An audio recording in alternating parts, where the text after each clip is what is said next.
All right, so there's been an impact on the market. Donald Trump's statement has had a major impact. Stock markets in free fall. As per the latest information, Sensex tanks 1,800 plus points and the Nifty slips below 24,000. So geopolitical shock has spooked the investors. We have Mithali, my colleague, who's been monitoring the market ever since that statement made by Donald Trump. Now, whether or not there'll be an impact on ground, we don't know, but there certainly has been an impact on the market, Mithali. Right. So if you see, the Indian markets have wiped over 11 lakh crores of the market cap in the BSE listed companies, and it has traded off nearly 2.2% of the Nifty as well as Sensex down after this comments that has come from Mr. Trump. And if you see, the trigger actually was a fresh escalations, as we have heard from this commentary himself, where he said that the interim agreement of Iran was over, reigniting the fears of the further conflict in the Middle East, which we thought would have come to an end, and the markets had already started to recover. But today, after this comment, the market has fallen sharply, and across the broader markets, if you see, all the indices are down, trading in red, and that sharp fall in the markets also has been in the crude prices, where we have seen that the Brent crude has surged nearly 5% and now trading above that $77 per barrel mark, while the WTI also has climbed upwards, as market have already priced in the higher geopolitical risks coming ahead. Also, if you see, the major concern is now with India, as we continue to be the largest importer of the crude oil, and if these escalations go on, as we had already seen the February escalation, they ended in the month of June. Again, if these escalations they reignite, more pressure could be seen in the macroeconomics of India, putting pressure on the inflation and whatnot.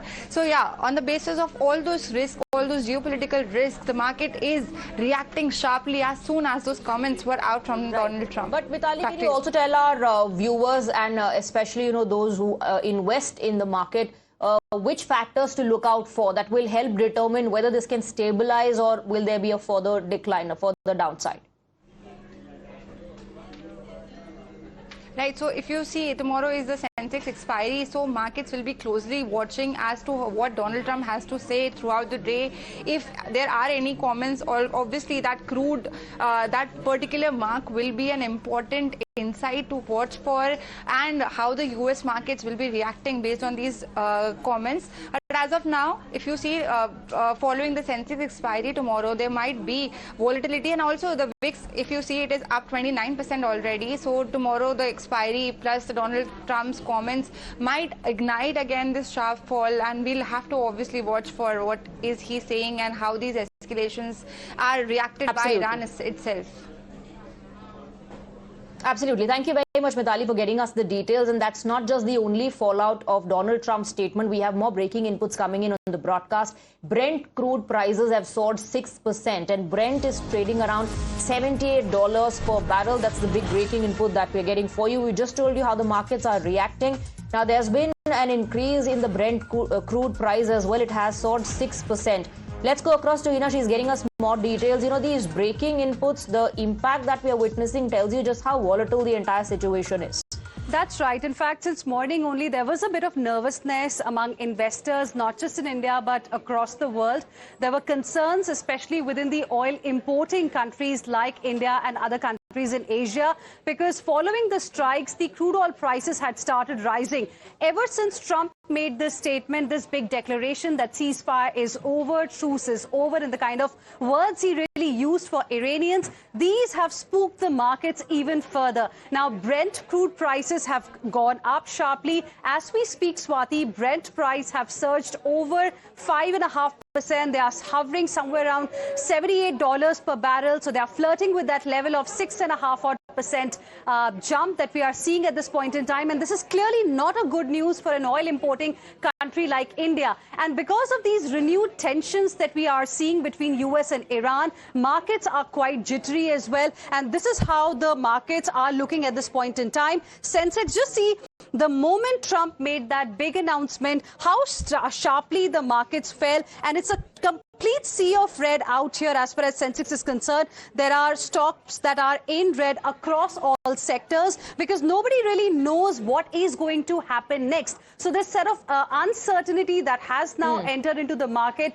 that is not a very good news. For how long is this uncertainty going to continue is another cause of concern. As we speak, Sensex is seeing a cut of about 1,800 odd points. Nifty has also, fallen below that crucial psychological mark of 24,000. So a bad day for markets for sure, but markets will be looking forward to what happens in crude next. After a lot of efforts and a great deal of difficulty, that cycle of uncertainty was broken, but I believe we are back into it now. Hina, thank you for getting us those updates. More breaking inputs lined up on the broadcast. We're given to understand that minutes after Trump's comments on ceasefire, Israeli officials have been informed that U.S. Defense Secretary Pete Hegseth has cancelled his planned visit to Israel today. So Pete Hegseth has cancelled his visit to Israel. This is just after what Donald Trump has said. Let's go across to Akanksha for more details. Can you put things into context?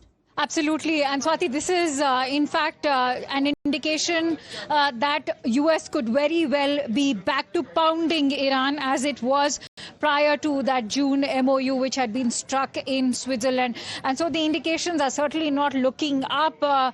Pete Hegseth's visit was also to bring the Israelis on, get them to align with the United States even more so after the MOU stated that Israel must stop pounding Lebanon. And remember, Iran has been very vocal that they have been violating this MOU by continuing to attack Lebanon. And so it seems that Israel will be back to pounding Lebanon because if Pete Hegseth has cancelled that visit to Israel, it not only indicates that Israel will now be again joining hands with the United States, this after a tit-for-tat rhetoric that we had seen play out after Israeli Prime Minister and the US Vice President J.D. Vance were at loggerheads with what the Israeli Prime Minister went on to say, that it was not just the US which is their friend, it is also the Indians that are Israeli friends. But more importantly, we could expect now a further escalation in the attacks. NATO has already made it amply clear that they'll not be participating in the US plans, even though the NATO Secretary General Mark Rutte seemed to support the US actions of last night. But remember, the other NATO allies like Germany, the UK, France and Italy are against participating in this war. And so will Turkey be able to wield any kind of influence when it comes to the US decision making, given that Recep Tayyip Erdogan does share good offices with the US President Donald Trump? Will he be able to influence the US into taking a step back and perhaps get back to the talking table? Well, time is of the essence because remember, Tehran is going to be focused on the funeral proceedings till the 9th of this month. Right, so we don't know at this point of time what is going to happen next, but let's take a look at the last 48 hours, the attacks, the developments that led to this moment that we are talking about, Donald Trump's statement after those 48 hours of escalation. Yes, Hina will take us through the details. Over to you, Hina.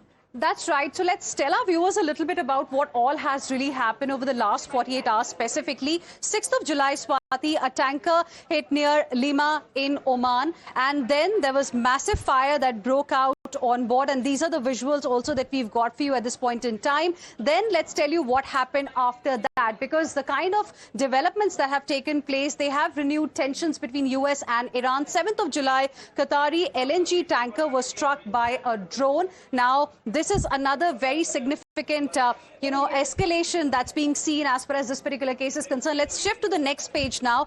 The third commercial tanker that was hit by UAV also, added more fuel to fire in this particular case. Minor damage was reported, but thankfully there were no casualties. That was the only silver lining there. Then on 8th of July, US revoked Iranian oil sanctions waiver as well.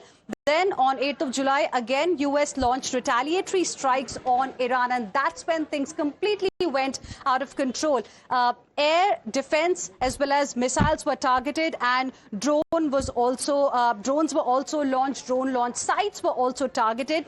Explosions then on 8th of July, early morning today, were reported in Iranian port cities specifically, and then Tehran also vowed decisive measures. So in equal measure, of course, the way Iran reacted, that it's going to respond to the action that it is witnessing from American side. Now, that has clearly, added a lot of fuel to the entire fire. Let's also tell you a little bit about how the oil prices have really moved ever since the war started and how they have really moved. So just one day before the war started, Brent crude prices were around $72.97 per barrel.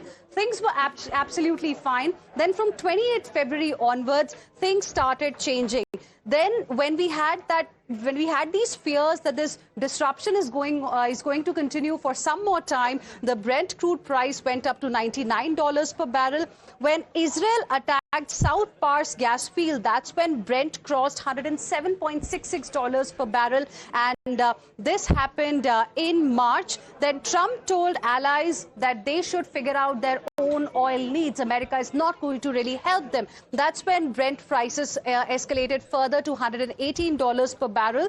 Then they fell when Iran, for the first time amid this entire period, assured safe passage from Strait of Hormuz. That was the first time when we saw Brent falling to about $90 per barrel. Then Trump announced Hormuz blockade again, and then Brent went up to $118 per barrel once again. Then there were hopes of US-Iran deal that brought oil prices down to about $90 per barrel. Then the agreement was signed between US and Iran. Oil prices fell further. And today, as Trump has declared that ceasefire is over, Brent crude prices have started rising once again. Absolutely. Markets are down, Brent crude prices rising, all of that because of Donald Trump's statement, that one statement on ceasefire. Let's listen in. As far as I'm concerned, it's over. I'll speak to our negotiators. They want to negotiate. They're good people. Steve Witkoff, Jared Kushner. But they have to come back to me. As far as I'm concerned, it's just a waste of time dealing with them. They're liars. We make a deal. And if I make a deal with him, we have a deal. And he goes out, he talks. We make a deal. Everyone's agreed. No nuclear weapon. We make a deal. They go outside, talk to the press. They say, we never even talked about it. There's something wrong with them. They're cuckoo. As far as I'm concerned, it's